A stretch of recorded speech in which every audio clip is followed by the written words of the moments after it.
21শে August grenade হামলা মামলায় দীর্ঘ ১৬ বছর পর খালাস পেয়েছেন বিএনপির ভাইস চেয়ারম্যান ও সাবেক শিক্ষা উপমন্ত্রী অ্যাডভোকেট আব্দুস সালাম পিন্টু।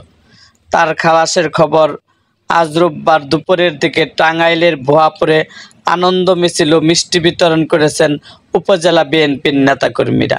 মিছিলটি উপজেলা পরিষদ চত্বর থেকে শুরু করে পৌর শহরের প্রধান সড়ক প্রদক্ষিণ করে পুনরায় একই স্থানে এসে শেষ হয়।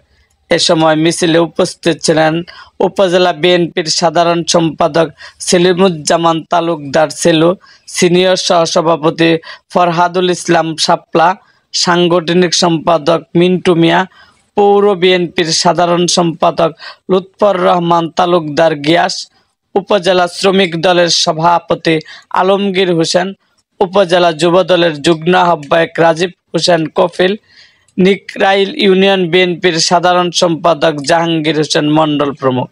প্রসঙ্গত, অ্যাডভোকেট আব্দুস সালাম পিন্টু ১৯৯১ ও ২০০১ সালের জাতীয় সংসদ নির্বাচনে টাঙ্গাইল ২ গোপালপুর ভুয়াপুর আসন থেকে এমপি নির্বাচিত হন। ২০০১ সালে তিনি উপমন্ত্রীর দায়িত্ব পান।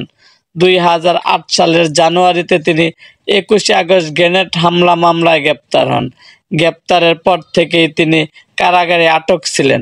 তিনি বিএনপির প্রচার সম্পাদক ও যুবদলের সাবেক সভাপতি সুলতান সালাউদ্দিন টুকুর বড় ভাই। এরকম আরও ভিডিও পেতে এবং রাজনৈতিক অঙ্গনের নানা ঘটনা ও ইতিহাস জানতে আমাদের মুক্তাগাছার ইতিহাস মিডিয়া ইউটিউব চ্যানেলটিকে সাবস্ক্রাইব করুন এবং পাশে থাকা বেল আইকনটি বাজিয়ে দিন।